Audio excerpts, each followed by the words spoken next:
sizə yaxınlaşıram və bu çətin seçimi sizə buraxıram. Elə bir komanda olmasın ki, onun kartını görməyəsiniz. Əslində heç birini görmürsünüz. Sadəcə olaraq bu gözü bağlı seçimdən ilk döyüşə çıxacaq iki komandanı müəyyən edək. Buyurun, seçim sizdə. Günay xanım, birinci seçimimiz kimdir? Azərbaycan Texniki Universiteti. Sizi dəvət edirəm. Qarşılayın Azərbaycan Texniki Universiteti qırmızı masa arxasında əyləşəcək. Sadiq Axundlu, Zəhra Gözəlova, Rafiq Feyzullayev, Məhəbbət Əmənov, Salih Şahverdi və komandan kapitanı Nəzrin Kamallı oyuna çıxırlar. İkinci seçimimiz isə diqqət, Mingəçevir. Buyurun, yaşıl masa arxasına. Fərid Şahmarlı, Adil Neymətli, Vüsal Mahmudov, Ruslan Abdullayev, Yusif Yaquboğlu və komandan kapitanı Murad Ağazadə öz yerlərini tuturlar. Gəlin görək nə olacaq. Mingəçevir Azərbaycan Texniki Universitetinə qarşı. Diqqət, diqqət. Bu 3 xala qədər döyüş olacaq. Hər iki komandaya uğurlar.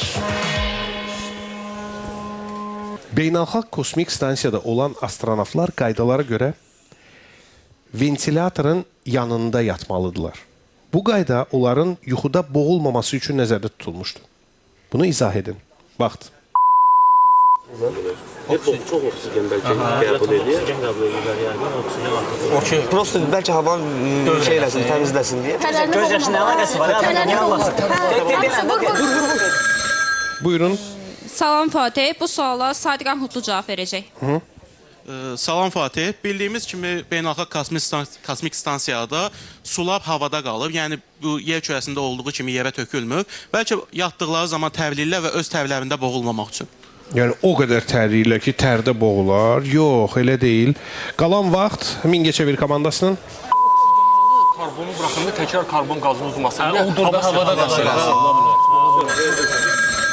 Aha, Murad. Ruslan cavab verəcək, zəhmət olmasa təkrarlayarız. Beynəlxalq kosmik stansiyada olan astronavtları qaydalara görə ventilatorun yanında yatmalıdırlar. Bu qayda onların yuxuda boğulmaması üçün nəzərdə tutulub.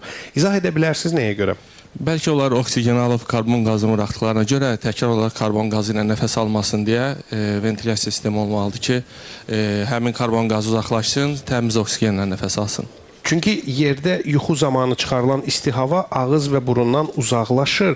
Kosmosda bu təbii olaraq baş vermir və ventilator olmasa sözü gedən karbon qazı onların ətrafında bir bulud yaradır və onları boğa bilər.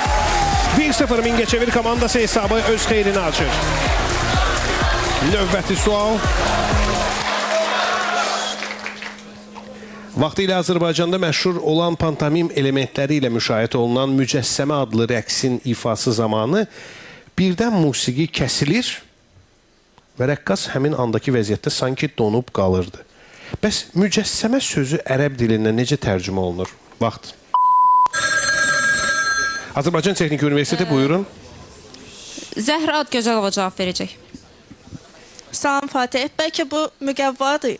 Müqəvva deyil. Müqəvva deyil. İlk saniyədə səhv cavaba görə Zəhra masadan qalxırsınız. Mingəçevir düşünür. Heykəl ola bilər, nə bilim. Başqa nə ola bilər? Sən nə yoxdur? Donmaz, 13-də vuracam, ona qədər fikirləşin. 13-ə qədər fikirləşin. Cəsəd, başqa nə var? Müqəvva. Heykəl, yox, o müqəvva deyil. Müqəvva deyil, nə müqəvva. Murad. Vüsal üçün təkrarlayarız. Mücəssəmə sözü ərəb dilindən necə tərcümə olunur? Cisim sözünü oxşatdıq, amma mücəssəmənin nə olduğunu düşünək ki, heykəl. Donub qalır belə, heykəl. Heykəl kimi. Tamamilə doğrudur, 2-0. Mingəçevir bu sualın cavabını tapır. Əvvəl cismə oxşatsa da. Növbəti sual. Nəzrin, mən bilirəm axı siz təslim olan deyilsiniz. Bəli. 2019-cu ildən etibarən London metrosunda nəyin pulsuz paylanmasından sonra stansiyalarda insan axınının pik saatlarını ayırt etmək rahatlaşdı. Vaxt.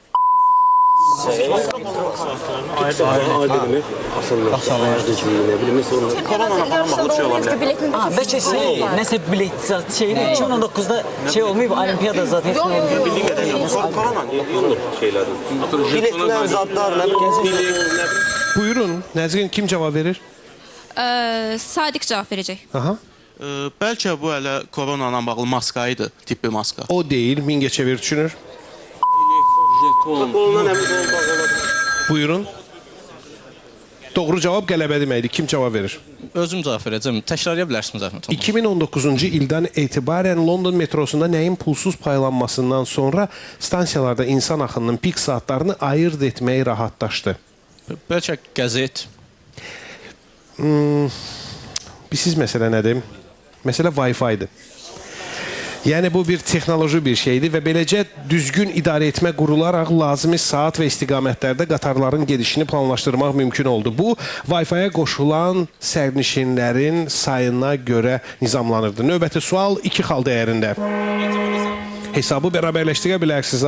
Nəzrin, 1932-ci ildə Çində gün doğumuna tərəf gedən gəmi rəsmi olan sikkələr buraxılır. Lakin bu ölkə ilə dostluğa işarə olduğu düşünülərək tezliyi ilə istehsaldan çıxarılır. Hansı vaxt? Mingəçevir.